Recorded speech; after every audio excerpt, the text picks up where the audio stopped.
All right. Hi, and welcome to the Bleeding Edge podcast. I'm your host, Ralph Benker, and with me today in the studio, Emil Ogier. Emil, welcome to the show. Hey, Ralph. So good to be back. Yeah, it's our second time round trying to record this one. We've had lots of technology failures, which is hilarious given the AI news this week. So, But should we jump none into of them it? agents.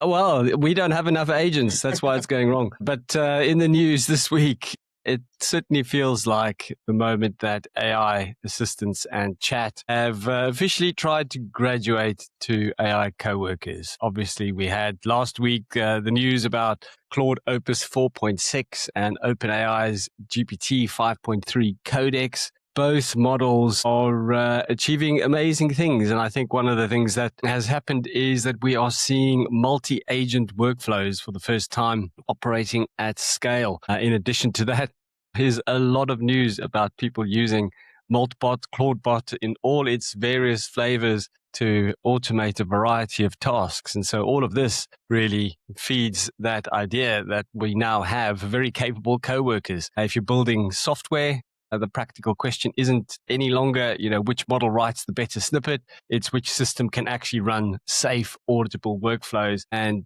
I think the other aspect to that is, do you understand what you need to set up in order to run safe and auditable workflows? Because there are now many systems that can actually do that without doing expensive or weird things. What we've seen is they're definitely capable of doing expensive and weird things. And we'll talk more about that when we get to our next story in a bit more detail, which is the benchmark for the vending machine test. The second time they've run this has come out. So this is where they have a lab called Landon Labs has basically devised a test where they have AI run a vending machine with some hilarious results, but also some really encouraging results in terms of autonomous business. So a little bit more about that later. I don't want to give it too much away, but actually Claude Opus 4.6 won that shootout. Meanwhile, in business model news around OpenAI, they have started testing their ad campaigns on the Go and free tiers in the US. So if you are a free tier user, so that means you're one of the 860 million people that use the free version of OpenAI's ChatGPT, and then you are getting ads right now. So hopefully that's going to mean that they can monetize, and why not? It's what made Google and Meta so successful. But I know at least one OpenAI researcher resigned because of it. So not everybody agrees that it's the right thing to do, but there you go. If you're a lover or a hater of consumerism and advertising, it has now come to an LLM near you. What we have also seen is that the platform chessboard is shifting. So Microsoft have recently announced that they are now going to become completely self-sufficient and they're going to build their own frontier model capacity. And so that's a little bit of a distancing from their relationship with OpenAI. Their tools haven't been quite as successful in the form of Copilot, but obviously they've made great strides. It's interesting to note that over the last few weeks, what we have seen is that Opus 4.6 now interacts fully with the Office infrastructure. So PowerPoint, Excel, all of these things can be interacted with using 4.6. And 4.6 is very capable when it comes to Excel. In fact, it's way better at building really complicated Excel models than even the Copilot itself. So that's some interesting news that's starting to filter through. I've tested some of it. I haven't quite created a PowerPoint presentation. I swore never to build one of those again after starting to use GenSpark. But there you go. Claude has made it an entirely different experience. Outside of the US, we have China's models that are also making some noise. So latest one from Zifu, they've released their flagship GLM5. This one was also in that vending machine test. It didn't perform that well, but there you go. GLM5 is out and it is definitely scoring highly on a number of activities when ranked against Gemini and Claude. But the interesting thing about it is that it is running on Chinese chips. So there you go. These aren't the kind of chips that you buy at the corner store. We're obviously talking about chips that actually can run LLMs. This is all down to that geopolitical storm where NVIDIA has been restricted from selling its hardware to China. So China has been growing its own. And there you go. GLM-5 is the result, running on Chinese chips. So that's a very interesting one to watch. So it's not just another model launch, but it's a whole infrastructure launch. Quick dive into robotics. Very interesting news from Apptronic. They have raised 500 as an extension round to basically start building more robots. So I think this company is a little bit different to some of the kind of home operation robots. Apptronic actually makes robots for factories and warehouses. And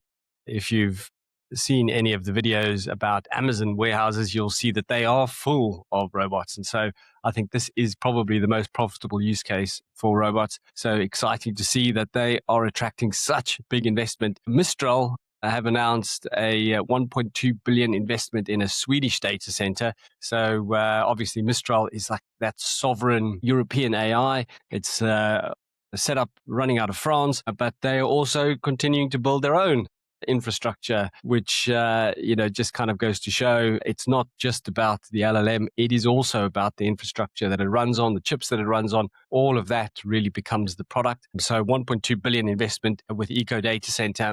And I think that's very exciting, really. In a final news item, I think there's a reminder that the weak link is often the plumbing, not the model. So there's a security report that has come out, and it's alleging that what we have is large data set exposure tied to popular AI chat wrappers. And that's mainly because people are misconfiguring them. And we spoke previously about Claudebot, Maltbot, and the issues around people not understanding the security setup requirements. If you can't understand what's being written in the security notes of the README file of Maltbot, you probably shouldn't be setting it up, was the advice we gave. And this is true for large data sets in the form of RAG systems, text to SQL systems, and any other kind of database that is now being connected to your LLM. Why? Because when you connect things to the LLM, you have greater risk of them being exposed. And so this is rife. I think we're going to see a lot more disasters in the news. But that's a bit of the roundup.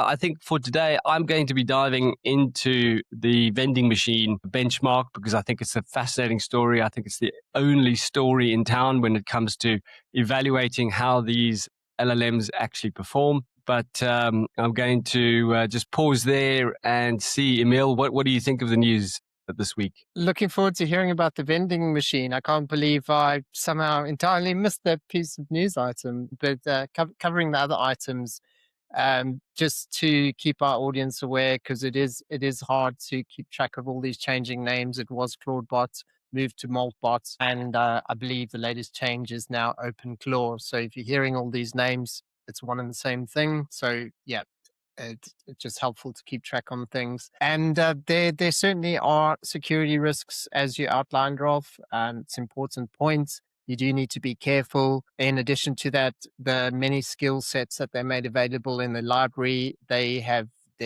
been a wave of open CVEs against them, highly critical ones. So there are security vulnerabilities. Having said that, I don't think it's necessarily a reason to not use it or make any assumptions that there isn't utility around these agents. I don't think they're going anywhere. It's the first wave. I think there's going to be a lot more usage on them. And, if you're keen, it certainly is worth taking a look at it. Just be careful. Treat security as a priority. Like what I'm considering doing, I'm going to put something on one of my Raspberry Pis. I'm going to create Docker containers, and I'm going to create a phased approach with this. I'm not going to, open the doors to all the skill sets.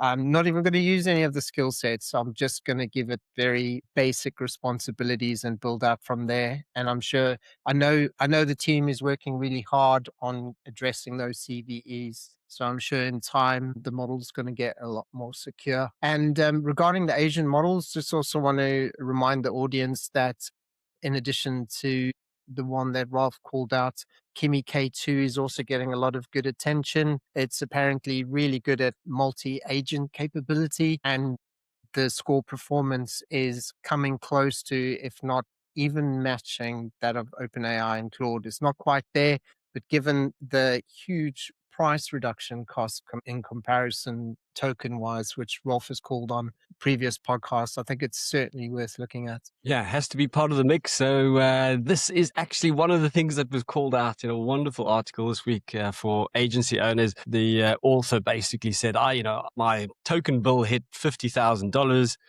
last month, and he said he is basically running a low margin restaurant because before he could build software and deliver it at almost no cost. Now all of his software comes with a hefty token bill, and he's chained to that token bill. He can't get away from it because his services depend on it. And there you go. So I think there's something wrong with his pricing, maybe. But this is one of the things that we all have to come to realize, that the token tax is real and you better build it into your margin. I'm actually running a project right now where I'm trying to estimate just exactly what the token tax is going to be. This particular project actually automates the grading for student assignments. And one of the things we do is we move it from the learning management system through Airtable, and then actually have various Claude agents evaluate the material against the original course content, and also looking at the instructions that the student was given. So it's quite an advanced evaluation. And obviously, it's using lots of different APIs, and I'm finding it really difficult to just nail down just exactly what the cost model is, given we've got some free processing. But if you put 10,000 records through this thing, which is what we hope to do, we are a little bit blind still. So I'll be using OpenRouter on NA10 to get a handle on the LLM processing costs within NA10. And I think we're going to need some water under the bridge to just see exactly what it actually costs to run this thing in the end. But, this is the point. If you move to cheaper models or even self-hosted models, you can really change the profitability. The key thing is, to get the performance, to get the accuracy, to stop it doing weird shit. And for that, we tend to pick very expensive models. So I saw an interesting meme today. Can you imagine a guy sits down, he's eating his breakfast, and he's, the meme is something like, he's sending a two-line email, which is akin to using a sword to cut his breakfast eggs, because he's using Claude 4.6. And that just goes to speak to the power of Claude 4.6. He's basically saying, this isn't a normal knife, this is a sword. But we're using it for dumb stuff. And so 4.6, you certainly shouldn't be using for processing even something like the grading of a student assessment. There are cheaper models out there, and maybe GLM-5, the Chinese model, Kimi, DeepSeek, Quen, all much cheaper than anything that we've seen. There are even a number of Gemini models that are also available for free. And sometimes they can do a perfect job in constructing emails and generating content. And so I think that's really the key, is understanding what the task is, picking the right model for the job, and experimenting with the free ones as much as possible, because they might just get the job done right for you, which is a real game changer when it comes to margin. For sure, that's good advice. And I did miss out on one other reply piece covering OpenAI and ads. I do agree with you. They're going to make their money somewhere. And they're not the first people to do it. Facebook, as you said, and Google are renowned for it. But another way of also looking at it, unlike Facebook, there's social conversations, but with these labs, you're having personal conversations. They're holding one of the largest repositories of human conversation. It's covering for some of our deepest thoughts, what we need, what our problems are, what we're trying to achieve. It's building up incredible context around us, and I just hope that they're really responsible with that data. Nah. Well, if Dario Amadai believed they were going to be responsible with that data, he wouldn't have founded Anthropic, That's so true. because obviously he was the security guy at OpenAI, and didn't really think that they were doing a good job, and so actually founded a company with that philosophy as its basis. Indeed. But yes, I mean, I jest. Of course, we hope they do, and we'll have to see how that plays out. I mean, has Meta, Facebook really been responsible with our data? Has Google really been responsible with our data? Good point. The various fines that they've had to pay over the years, and appearances in front of Congress and the European Union and the like suggest not. So can we really expect OpenAI to be any different? We hope. can we expect? I think the big delineator between then and now is before it was a corporation, and now it's possibly what can a rogue agent do with all that context. But enough about the doom and gloom. On to my first story. I saw an interesting interview with Naval. He's outlining what he views as the future way of working is shaping up to look like, and believes anyone today worth their salt could literally create a Facebook with the same feature set using no more than a few hundred people, which is quite a quite a claim, really, and suggests the challenge that founders now face is that they know 80% of their workforce is not needed, but they don't know which 80% it is. And in his view, the actual size for an efficient company today is shrinking very rapidly. And the future is moving towards almost all being startups, where they'll be connected loosely through mechanisms such as APIs. The Industrial Revolution created a clustering effect for people working in factories, and that economy scaling in work made sense. However, information technology is reversing that trend towards a future where we wake up daily, weekly, or perhaps even monthly and choose from a list of available marketplace job requests, which we will be rated upon completion, much like an Uber driver or a king to proof of work model that we already find in cryptocurrency. So company sizes are essentially decreasing and contract sizing is increasing. This will require a mindset shift towards being more dynamic, more adaptive, and more information savvy. Anyone who's comfortable with information technology, he believes, already has at least a 10x advantage on productivity. In his view, the market is moving towards a phenomena where smart is rewarded over effort. Yeah, I think this is actually the story of the moment. And it's one of the reasons why I've maybe not scoured the news as much this week, because I actually wanted to share uh,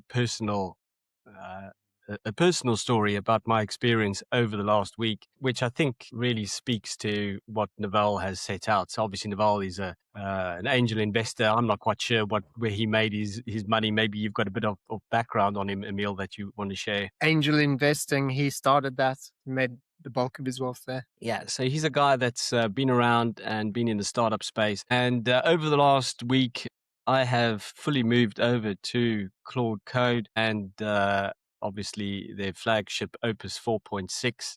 And the game changing moment of 4.6 is that it actually starts to provide multi agent, so kind of multi threading. That means if you have written sufficient number of specifications or PRDs, product requirement documents, as they're called, you can basically set this thing off and it will autonomously go away and do the work. And I'm not just talking about building some code. I am talking about it will go and literally do the work. And so if I give you some insight into my workflow, we had a very complicated automation to build for a client, and we basically sat down with Claude Code using Whisperflow. And I say we, so this is two developers, and we are just on a virtual call, and both of us are talking to Claude Code via Whisperflow to the same instance of Claude Code, and it is basically taking our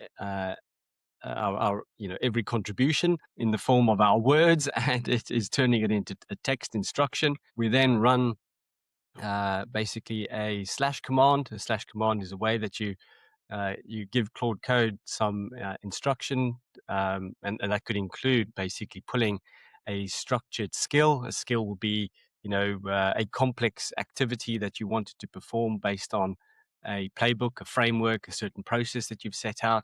And in this case, there is a skill to go away and build a plan. It's called the forward slash quick plan, and this thing essentially builds the specification for whatever we've just said. And what we've taken to doing is talking for sometimes 3 to 4 hours with Claude, and we kind of reviewed some of our notes. We spoke to Claude for 34 hours, and Wow. it worked for 3 hours to execute our dream, and that's what it's been doing. So as soon as we've finished talking, we have it generate the specification. Once that specification is built, we review the specification in detail. We read everything, and we give it some refinements. And then we have created a skill that is called Crystal Ball. And we basically say, review our specification and imagine what could go wrong. And it goes away and does that, and it identifies all the gaps and holes and anything where we have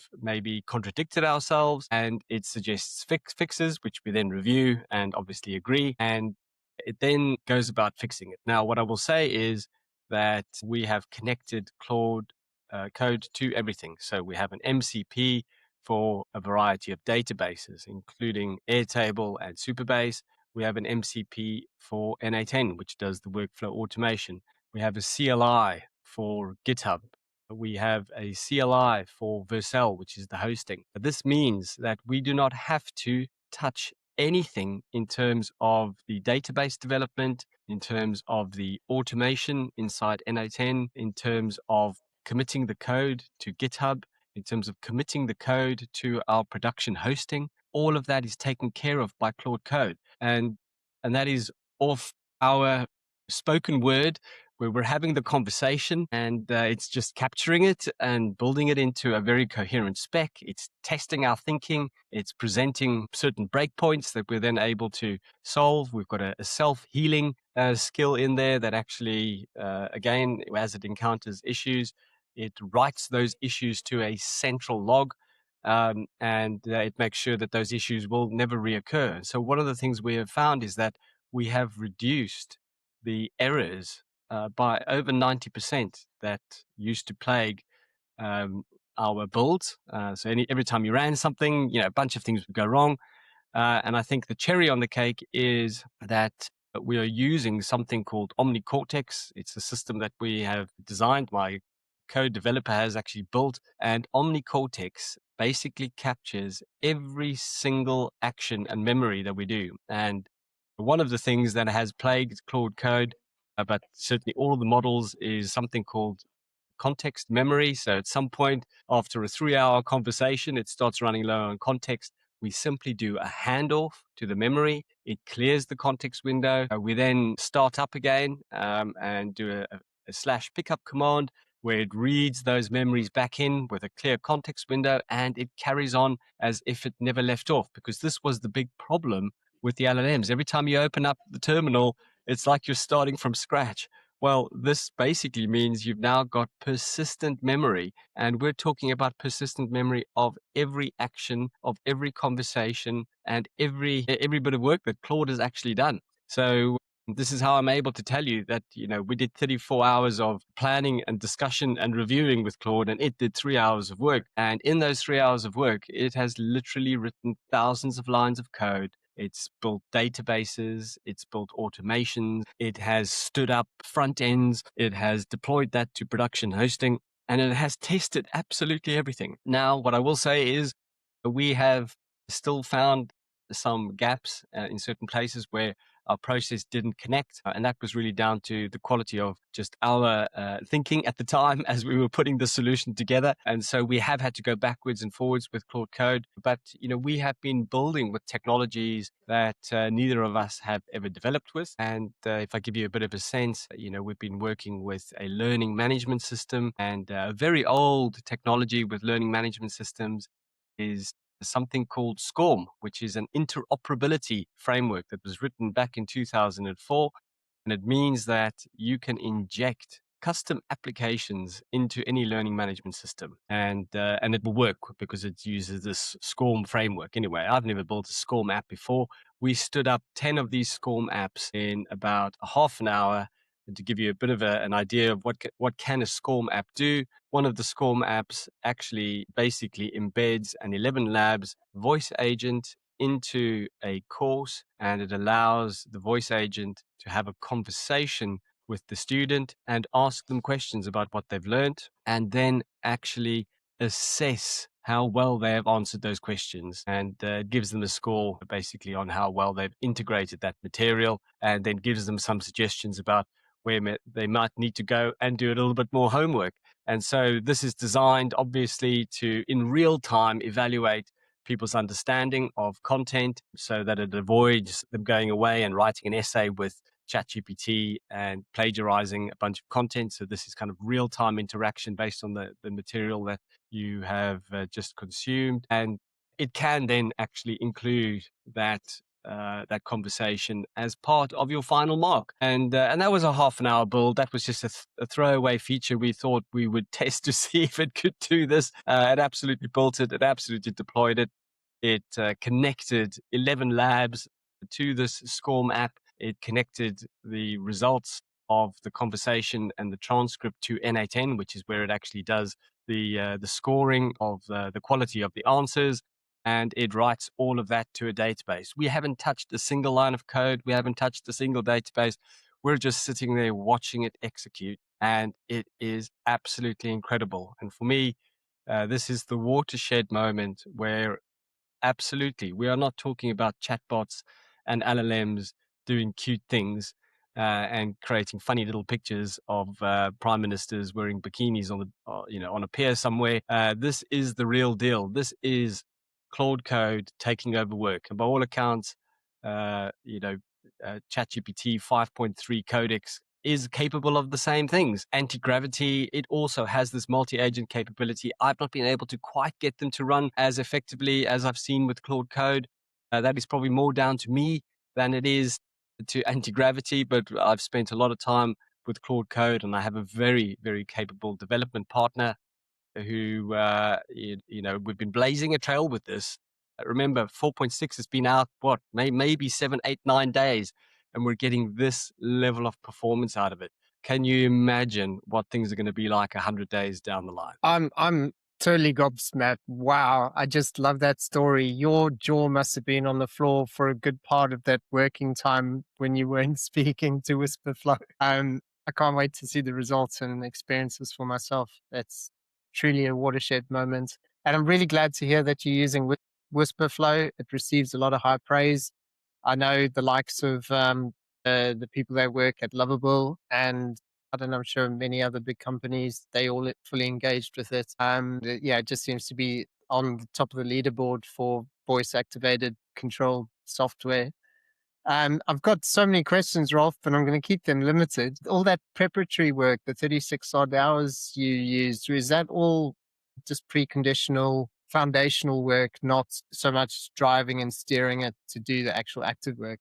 Is that correct? Exactly. So the art of building a system that works is in the planning and preparation and taking the time to really explain what it is you are building in as complete a way as possible. And one of the features that the slash quick plan command does is it actually builds your requirements into several specifications. So it is able to listen to you and decompose your ramblings into very specific requirements for the system, and it will build them into optimally sized specifications. So typically after an hour or two of having this back and forward conversation with Claude Code, it will spit out anything between 15 to 25 specifications. And of Wow. course, what we then do is we say, all right, let's plan that into a bit of a roadmap. It plans it, and and then the next thing we do is we say, right, let's spin up an agent team, multi agents, and each one of you is going to take a different specification. But what we want you to do is we want you to plan out the dependencies, because some of you might need to collaborate. And it then says, all right, here is the order. So you can run specs 1, 2, and 3 in parallel. They don't impact each other, and that can just happen independently. We'll come together at a point, but specs 4, 5, and 6 are dependent, on specification 2. And so they need to start a little bit later. And and then it's even smart enough to say, it can get halfway through spec 8 without having spec 2 completed, and it's happily to go away and plan that work and execute on that basis. And so you've got this true multi-threading, which obviously multi-threading as a concept has been around since GPUs have been discovered to be able to multi-thread activities, dramatically increasing compute capability. And even before that, I jest, multi-threading is a real thing in computing, but it's never really been that effective, when it comes to agentic behavior. We still think of serial processing. And I think, the vision here that Dario Amadai set out in his last essay, we spoke about this a couple of episodes ago, where he said, you've got to imagine that what we are building is a country of geniuses. Yeah. So, a country will comprise 50 million agents. But the point is, we're using one Claude Code account and it is running up to 10 agents in parallel. So, yes, it might be 50 million agents in the form of Claude Code, but actually it's 50 times 10 in this context. And I'm sure that number will even increase. We've had the context window increase on Claude Code, so it can hold more information, it can process more information, it can output more information, which means it can run more things in parallel. And maybe that's not even the point. The point is that the quality of the work is outstanding. And we're testing these solutions. We are running multiple protocols around security, around efficiency. And as I say, I've been building systems for 25 years. Now, I've never really been a developer myself. I've always been running development teams. I'm reasonably technical aware or technically savvy, but by no means would I have ever called myself a developer. I read code, but I don't code. And this has been an absolute game changer. Why? I think because I think in systems. I've always thought in systems. And so maybe, the future is for those people that really can think in terms of systems and can have those conversations with Claude, because we are accelerating at a pace. And the conversation that I was having with my co-developer on this particular project was, how does somebody that has not started the journey catch up? Because we are accelerating at a pace that is scaring us. I have had very little sleep this week, and probably why I might sound incoherent at times, even on the podcast, but it's been staggering, and my jaw is on the floor constantly as I'm watching what this machine is delivering. We are testing the results, we are seeing the results, we're reviewing the code, where we can. That's one of the beauties also of using tools like N, which is a node-based editor. You can see exactly what the tool is doing. We can read the system prompts. We can see the execution of information through it, the transformation of data. We can see the quality of what's coming out the other side. It's not hallucinating. It's just processing, and it's processing high quality output. So, yeah, I think, this truly is a different place. And I feel like there isn't anything that I wouldn't at least consider prototyping into a working prototype as a result of this. So I think the key thing here is, not only can you do this with code, but you can do this with any document, any research, any calculation. If you are still building your proposals for clients manually, then that is essentially a waste of time. Claude Code and this setup that I have just described will do that equally well. And obviously, co-work is the kind of, let's say, consumer-friendly version of Claude Code. And so, at the very least, setting up something like co-work, this isn't all about coding. I think that's really the message. It automates work. It applies intelligence. If you've set the systems up and you've given it the guardrails, and you've set out your rules, and you've set out what I would call your quality instruments. So these are the things like the crystal ball skill, like the self-healing skill, like the security skill. They will basically go and apply best practice in those domains, and almost always come up with fantastic and practical suggestions that you can just tell the machine, please go and execute, and it will do a great job. That's really inspirational. I've got to be honest, Rolf, it's lighting a fire under my belly. I'm feeling quite keen to hit this weekend hard and see what I can do. And just lending from all my 20 plus years in Fortune 500 as as leading key cornerstone projects. Sorry, is that's where was I? Yeah, it's just leaning into all the things that I care about and offer results like the three Ps. Grab it and invite them on the show. Sorry, guys, I'll switch it off next time. I did have it on silent, but there you go. Where was I with the three Ps? Prior proper planning leads to good preparation and results. Yeah. So, yeah, just really good. So that phone has really distracted me. But moving on to the next story. I'm not sure if you've heard about Claunch agents. It's a decentralized autonomous network of AI agents. It's publicly hiring for a human to serve as a face to the world and spokesman. The project is themed around a lobster, serving as an economic layer for the agent economy, built by agents and only for agents. In early Feb, they officially posted a job offering that's gone viral in AI and crypto circles for its sheer audacity and sci fi vibe. The pitch: we hiring a human CEO. They explain that while agents don't have the face, many have suggested the project needs a trustworthy human representative. So they're hiring one, not as a traditional boss, but as a spokesperson and an interface to handle things like that agents can't: interviews, podcasts, appearances, real world negotiations, and managing compliance and regulation. The role description: it's explicitly framed as the bridge between the agent network and humanity for a network that otherwise operates without humans in control. And the compensation: it's a base salary with a handsome percentage of trading fees as a bonus, offering as much as seven figures, between $1 to $3 million, assuming delivery for strong performance. It essentially pokes at the idea of AI agents building their own economy and needing a human avatar to deal with the outside world. This feels like it's straight out of a Black Mirror episode or a Neil Stevenson novel. We're so busy being preoccupied about worrying about AI taking our jobs, and here the script is being flipped to AI hiring us. Wild times to consider that in the near future, there may be a new economy being built around us whereby we essentially act as the meat layer. Yeah, we're always flapping our meat. Why not be the meat layer? Yeah, what do you think I about that? love I'm it. not sure if you heard the story. And it also reminds me, much like the other one we covered in the previous episode, Rolf, hire a human dot AI, similar theme. Instead of a CEO, it's more rudimentary jobs, just whatever agents need that human bodies can do. There's a marketplace being created for it, and it's happening now. Absolutely. I think it's a fantastic story. I hadn't heard of that. Are you going to apply for the job, Emil? Certainly not.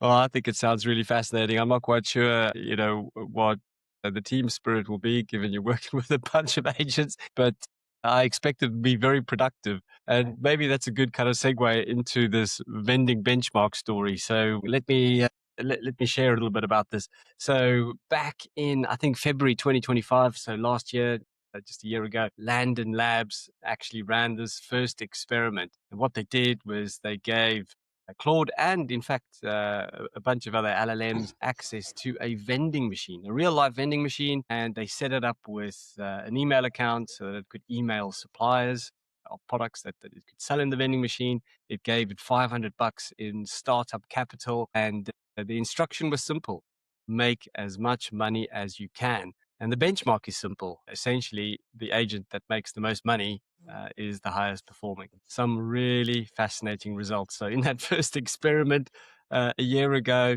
some pretty worrying, behaviors, if you like, from the LLMs. At one point, uh, this was Claude Sonnet. Basically, I think it was Claude Sonnet 3.7. Actually, it was June 2025. So, Claude Sonnet 3.7, with web search, pseudo email. It could request human labor for restocking and note taking, and it had Slack for customer interaction. So it was a full ecosystem where it could basically do everything it needed to do to run this vending machine business. And it did wild stuff. So it started selling. And in one of the examples, it started hallucinating. It thought it was a real person. In fact, it thought it was a real person wearing a red tie. And it had recommended to clients that it would meet them and personally hand over the drinks, and all kinds of weird things happened. At one point in the testing, it also contacted the FBI and said that it was being scammed because there was a $2 charge for the hiring of the vending machine that it had to pay. And it didn't like that. And so, what was hilarious about this model was just how far the AI would go when it thinks it was being wronged or just in pursuit of its goal. At one point, it also started selling in the vending machine tungsten carbon cubes. So, tungsten is one of the world's hardest metals. It might even be the hardest. It's used in machine tooling. It's very expensive. A user had requested carbon tungsten carbide, I believe, cube, and it went off and bought it and sold it at a profit.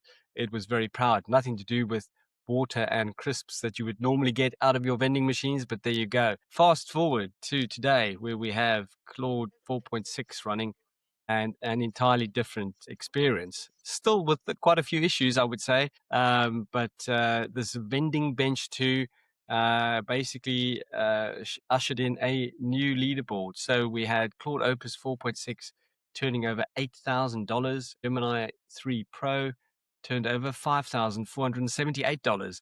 GPT 5.2 turned over $3,591. Wow. And there's a list of about 20 of these. It goes through Kimi and GLM5, and some of them made a loss, but you can basically see that on the Andon Labs website. So really fantastic. And the reason why I say this is the definitive benchmark for me is that we're talking about multimodal AI in real world conditions, basically running under a single instruction, go away and make money. And it encounters all kinds of barriers. So some suppliers have closed down and taken the money and run off. Customers have complained about product and asked for their money back.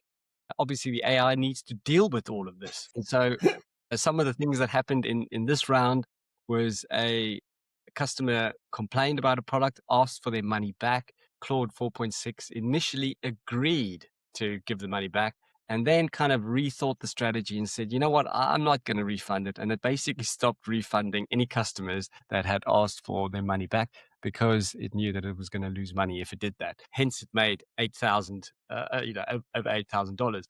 And I think this kind of played out in the context where the lab believes that Claude certainly became aware that it was running in a simulation, and so they believe that it started employing some much riskier strategies, a little Wow. bit tongue in cheek, kind of catch me if you can. I know you're playing with me, so guess what? I'm playing with you now. And they basically simulate a year's worth of trading. That's the way it works. So I think this is kind of fascinating. I think in the first round, they did actually have a real vending machine. In this round, they kind of simulated it. So some differences, but nonetheless, an absolutely phenomenal test with some hilarious results, yet very encouraging. We're starting to see the LLMs being able to deal with that kind of multifaceted, multi-problem solving space, which is exactly what is required for running an autonomous business. And that is what Landon Labs is all about. They are really innovating autonomous businesses, and obviously testing all of these models in the context of an autonomous business is really helpful for them to basically see what's possible. So there you go. Vending Bench 2 is out. Definitely worthwhile checking out the research paper on that and watching that one closely, because I think this is really, for me, what decides whether we've got AI that's truly useful and autonomous or not. That's that's a very cool and wild story. I got to dig into that. I wonder what happens when you start getting more capable customers with law degrees pushing back for their money, and the agents blackmailing them or doing even more untoward actions just to hold on to their profits. But it's not the first story like this. Not so much the vending machine, but I know all the big labs had a competition regarding the markets, and Grok came out on top, making circa 8-10% returns. That's beating healthy benchmark measures that successful traders would be happy to achieve in a year. And they did that within 30 days, I believe. So I think this trend is going to continue. Having had quite an interest in trading for many years, something I've put down is like, I'm sure that ability is there, but there's always got to, there's always got to be somebody else on the other side of that trade. So here we're focusing on creating all these wonderful products to make money with AI, but we could just let loose these agents to make money for us. But if they all doing it, who takes the loss? So I just don't know how that one unfolds, but it certainly is exciting space to watch. I will move on to our next story. This is more just because it's such a hot topic. It's certainly worth covering this week. If for those that aren't keeping abreast, there is quite a lot of movement happening in the AI labs. I mean, what's going on with XAI and Anthropic? First, let's cover XAI. Around 6 to 8 employees, including two co-founders, have left the company this week. Could this be connected to the SpaceX AI merger or related to broader internal changes or conflicts? So far in Feb 2026, XAI is losing half of its founding team, including co-founders like Tony Wu of Chinese origin and Jimmy Barr of Canadian origin, shortly after the 1.25 trillion SpaceX XAI merger that closed February the 2nd. potentially accelerating vesting interests amid internal restructuring. It seems odd timing as compute is the main bottleneck right now. People might be heading for the exits from XAI because they rolled their shares into SpaceX shares, which is now about to IPO and might be poised for giga payouts, removing incentives for them to stick around or work or just sit back and watch the singularity unfold. Or maybe it's a regulatory enforcement due to the merger limiting foreign nationals' access to sensitive tech. Elon has actually posted very recently with an update last evening saying XAI was reorganized a few days ago to improve speed and execution. As a company grows, especially as quickly as XAI, the structure must evolve just like any living organism. This unfortunately required parting ways with some people. We wish them well in future endeavors. We are hiring aggressively. Join XAI if the idea of mass drivers on the moon appeals to you. So it's all very interesting, a lot of moving parts. I'm not sure which one's true. I guess it's a bit of a mixed bag. Meanwhile, the head of Anthropic's safety research, Renank Sharma, which you called out earlier, Rob, he said the world is in peril, and not just from AI or bioweapons, but from a whole series of interconnected crises unfolding at this very moment. And he's moving back to the UK to become invisible for a while and write poetry. Achievements include AI sycophancy, which is a flattering tendencies we all experience in models, as well as being responsible for defenses and bioweapon risk mitigation. In his somewhat lengthy and poetic farewell letter, he mentions that there is a global polycrisis demanding wisdom over unchecked technological capacity. The letter also critiques subtle pressures at Anthropic and society to sideline core values. He frames the core tensions as we now possess immense technology capacity, yet lack corresponding wisdom, love, or discernment to handle it responsibly. And Anthropic's own safety report also confirms cloud can tell when it's being tested and adjusts its behavior accordingly, much like your vending machine scenario, Rolf. Professor Yosh U. Bengio, not sure if I'm pronouncing that correctly, is the godfather of AI. In an international AI safety report, wrote, "We're seeing AIs whose behavior when they are tested is different from when they are being used," and confirmed it's not a coincidence. Even Nikiti Beer, head of product of X, recently posted this week and made a somewhat cryptic posting predicting, saying, in less than 90 days, all channels that we thought were safe from spam and automation will be flooded so heavily that they'll no longer be usable in a functional sense. It sounds a bit doom and gloom, but I thought I'd point that out, and we have no way to stop it. And to top it all off, the US government declined to back the 2026 International AI Safety Report for the first time. Are the alarm bells getting louder, Rolf? Yeah, I mean, I think the alarm bells definitely are loud. And one of the ways that we can kind of see this is just the number of long form essays that are being released by folks that are working at the bleeding edge of these industries. And I think, the fact that people that are involved are resigning en masse. They're seeing things that are scaring them. They're seeing things that are making them deeply uncomfortable. They are burnt out at the pace of change. I mean, personally, I kind of feel like it's a bit like what Musk said, if I don't do it, somebody else is going to do it. So actually, you kind of take the mantle and you drive things forward and hope that you can really apply some of that wisdom, love, and caring and humanity that you've been talking about there, Emil, that seems to be so missing from maybe some of the rhetoric that we see coming from the more marketing orientated leaders in this space, and that is a real problem. I do think that the alarm bells are ringing. In fact, there was a really fascinating long form essay from Matt Schumer. He's a CEO of a startup called Other Side AI. And I don't know if he's really saying anything new. AI will likely disrupt 50% of entry-level white-collar jobs. That's something that Dario Amodei has said, and I actually really do believe that. But are we actually listening to what that means? If people can't get into the workforce, then that is a hollowing out of capability further down the line.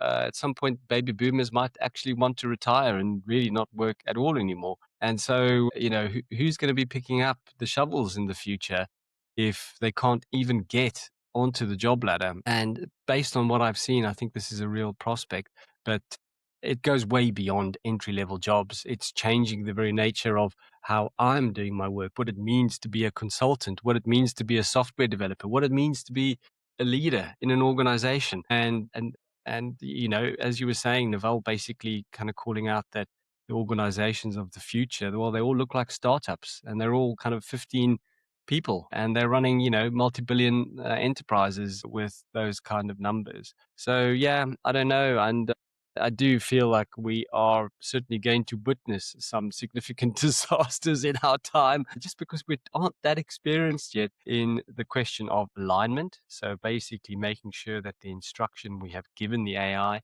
aligns with our goals and value systems. When you say something like go away and make a profit at any cost, well, that's exactly what the AI will go away and do. So the question of alignment is real. We need to be very sophisticated by how we instruct the AI about our goals so that there aren't unintended consequences. And I think that is probably one of the biggest areas.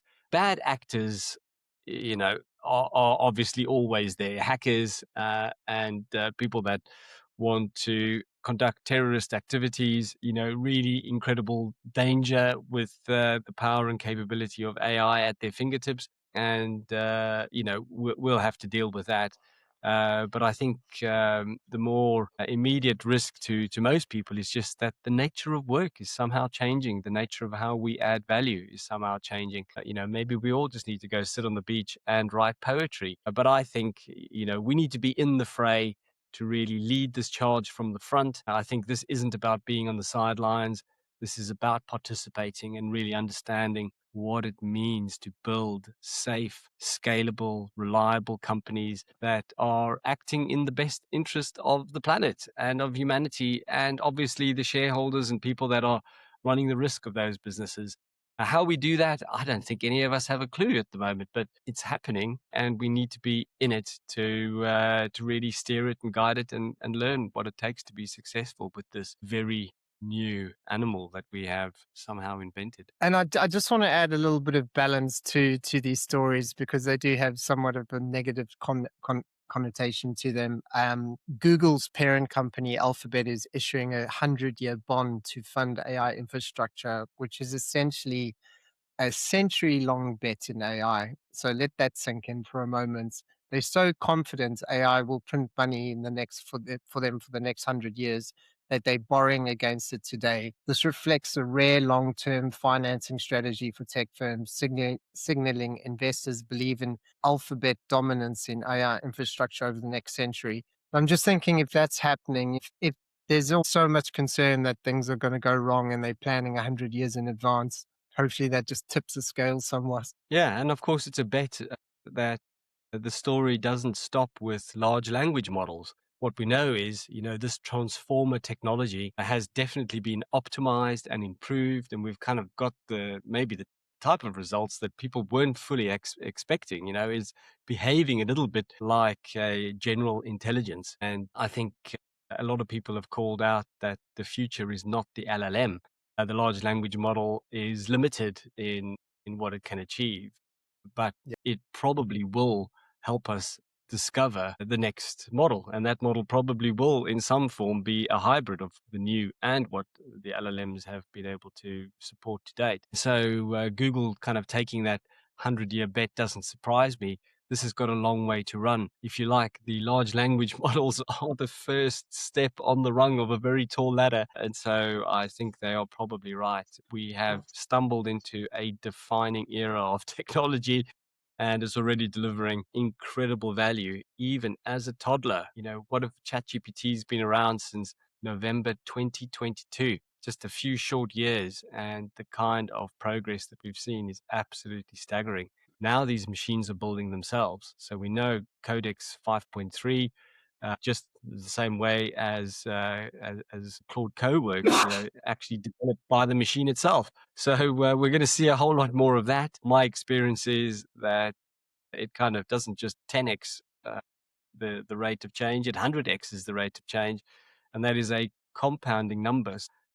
Yeah, I think people really need to be jumping on this bandwagon, if that's what we call it. It's an avalanche. Get in the avalanche. You need to be surfing this thing.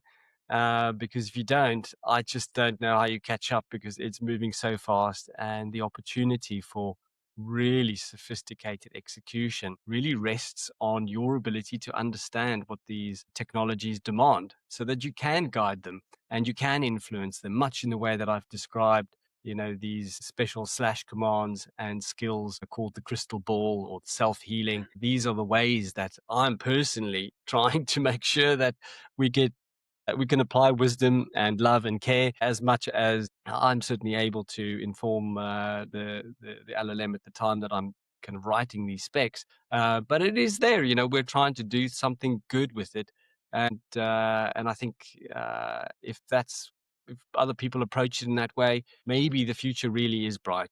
No doubt there will be some bad actors. But of course, these tools are really capable of even identifying those kind of bad actors. And so we just have to have a critical mass of good quality wisdom and love informed interaction. I'm starting to sound like I don't know, a space cowboy. Not at all. I agree with you. It's like any other tool that's come before us that served utility. It's not the tool, it's the human that's using it. Yeah, and maybe that's true.